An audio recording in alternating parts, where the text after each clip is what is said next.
Guys, going to try and explain a few thoughts about the training, the games at the weekend. I'm going to start with the under 14s. First problem that came up. I'll try and keep this within 2 minutes. First problem that came up is that there's distinctly two sets of kids in the under 14s. I think it's about 12 and 12. There's about 24 kids in total. Correct me if I'm wrong. So what I would suggest doing is in training, sort of line out who is the team A and who is the team B within the thought processes of the coaches. Okay, so I've got up here, you can see what team A, team B, 12 players on each. Now what we can do is we can split that not only during game day, but we can split that in training. And the reason for that would be the following. We can have training where the more advanced players are playing at a more advanced speed. I would ideally like Team A and Team B studying the same thing or practicing the same thing at the same time in training sessions, and I have a specific thought process for that as well.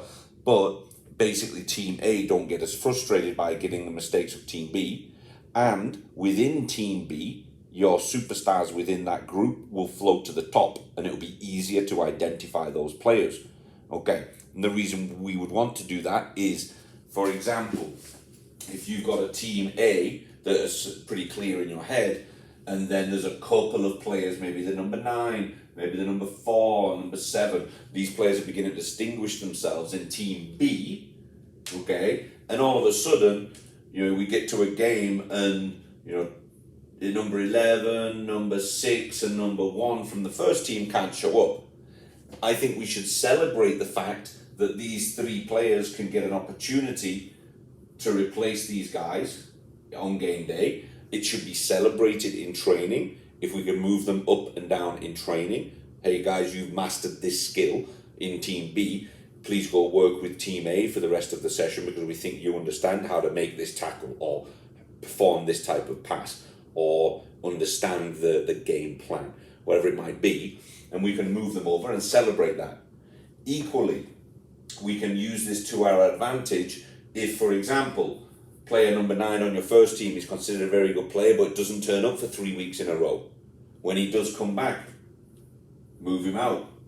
Let someone take his place. And again, let the kid know, hey, you're in team B because you haven't been coming to training, or you've had that bad attitude this week, or you haven't performed that skill correctly. It gives team B players the opportunity to step in, and we're constantly developing, constantly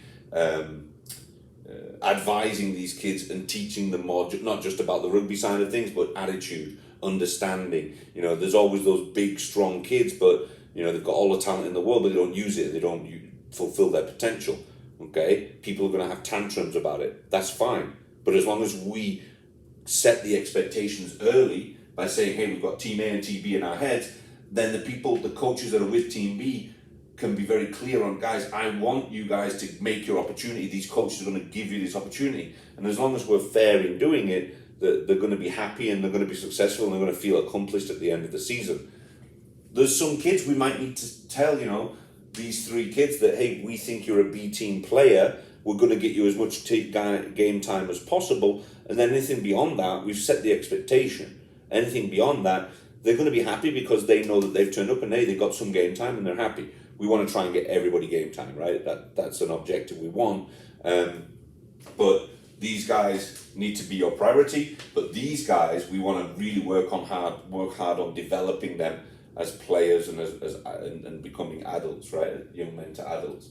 So that's my first thought on that.